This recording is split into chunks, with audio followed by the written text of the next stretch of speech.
David Inman Memorial Fish Farm. We now have 12 ponds spread across here.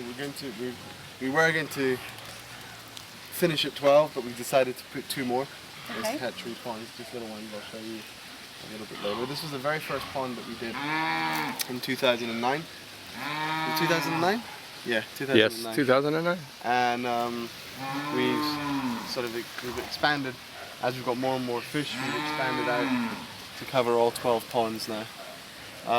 And so now we have 12 ponds. They're basically split into 4 production ponds, 4 growing ponds, and 4 fingerling ponds. And that basically replicates those 3 stages.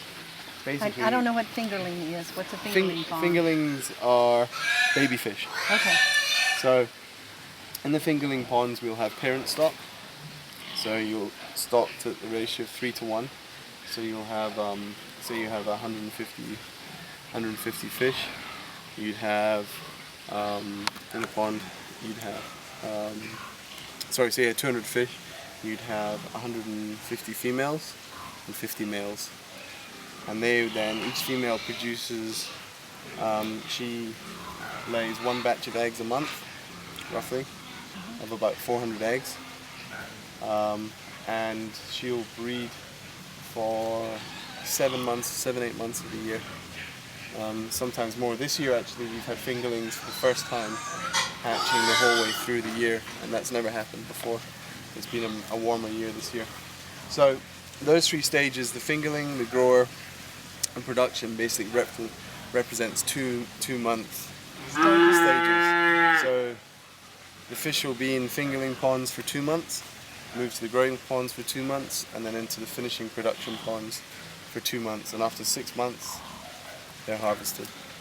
So we run here what's called an integrated fish farm, and we utilize the manure from the pigs to fertilize the ponds. And what that does is the fish don't eat the manure. It's a misnomer that everyone thinks fish eat the manure that's thrown in the ponds. What it does is it fertilizes the pond like you would a vegetable garden or a lawn, and that encourages the growth of algae and plants and plankton and insects. So what you're trying to do is to make each pond its own balanced ecosystem, so that there's enough fish to keep a check on all the organic matter that's growing, but also there's enough organic matter to. It sounds difficult, but it's actually not, because you basically just rely on a visual indicator of the color of the water, and you know roughly that if it's a pea soup color, be pretty good. If it's not, you add some more manure. So you don't want it clear? No, you don't want it clear, and the fish don't want it clear either. So you'll see when we walk around, some of the ponds are clearer than others, and we will keep adding manure until we get to the right color. Let's feed some. Fish is your red breast tilapia, and then the rest of them it's all 3-spot.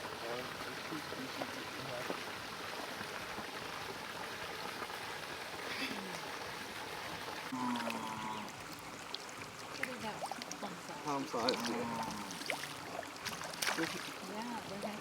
Oh, look inside that one. Jeez, he's a big boy. See him? Some bigger ones here. As I was saying just now, we have 2 species of fish at the farm. We have the 3-spot tilapia and the red breast tilapia. Both of them have adapted very well. They're indigenous fish that you find in the river here. But both of them have been adapted very well for aquaculture. They grow very well in ponds. And one of the things that we've been able to do at the fish farm here is to successfully breed both species. The red breast is actually a very rare and endangered fish.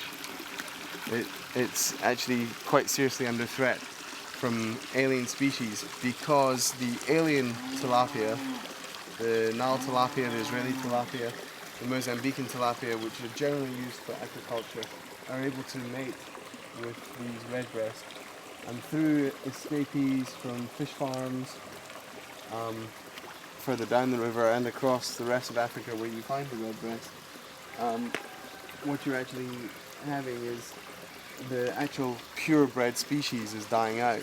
So we stock them here, and they actually go to the Zambian National Fisheries Department. They come and take fingerlings, and they're trying to repopulate watercourses where these alien species have become Polluted, yeah. and become a problem. When we refill these ponds, we'll fill it with we'll empty a current pond, and it's like a yogurt. You start with a culture. Yes.